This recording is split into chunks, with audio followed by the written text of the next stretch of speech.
Okay, Ohio Senator J.D. Vance has only been in Congress for about a year and a half, but now he's competing to hold the second highest seat in the United States government.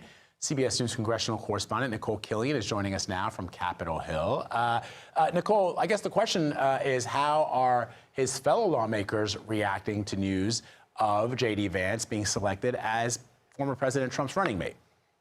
Well, as you can imagine, particularly among congressional Republicans, there is a sense of excitement and pride, being that this is one of their own. We have seen a range of reaction from Speaker Johnson on down to, for instance, House Republican Conference Chair Elise Stefanik, who called J.D. Vance a strong choice and even was at one point in consideration for the vice presidential slot. There are others here in the Senate, like Senator Lindsey Graham, who have praised J.D. Vance for kind of his humble upbringings, his rags to riches story, but celebrating that as someone who, in his view, is a stellar choice, to use Graham's words. So there is, for the most part, even though J.D. Vance is a relative newcomer to the Senate, a sense, again, of excitement and, anticipation for what he brings to the Trump ticket.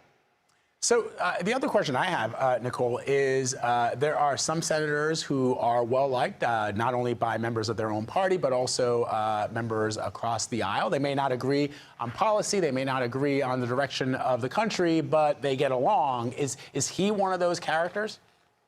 Well, I think, again, he's still relatively new, so he doesn't necessarily have those long-forged relationships, right? But there have been some instances where he has worked across the aisle, particularly on this issue of rail safety, where he worked across the aisle with Ohio Senator Sherrod Brown, as well as Pennsylvania Senators John Fetterman and Bob Casey, all Democrats, I might add. And obviously, J.D. Vance was very instrumental in helping to bring the president to East Palestine in the wake of that train derailment, which is kind of what sparked some of that legislation. So there are those times where he has been somebody who works across the aisle, but at the same time, as we know, he has been a very ardent defender of the president, kind of towing the party line, particularly in terms of, those MAGA principles, America First ideals. So, depending on the issue, it can at times go both ways.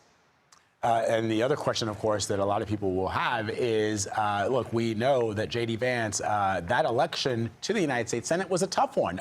He got over the finish line because former President Donald Trump endorsed him and actually came out and supported him. As you know, Nikole, you reported how much money was spent, specifically how much money Mitch McConnell allocated to winning that seat that J.D. Vance now holds. What happens now? Is that seat up for grabs? Or, Ohio's relatively red, has been at least national in terms of national elections. But what are you hearing?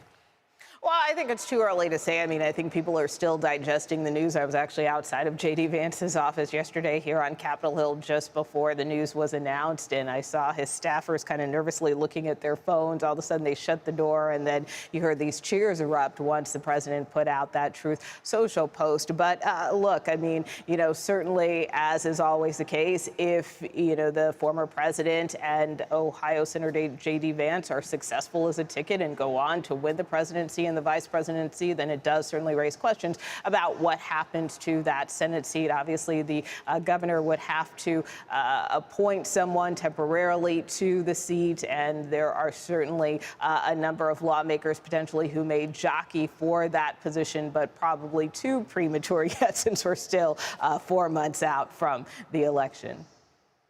Well, Killian, for us, always bringing us the news that we need. Thank you, Nikole. Appreciate it. You bet.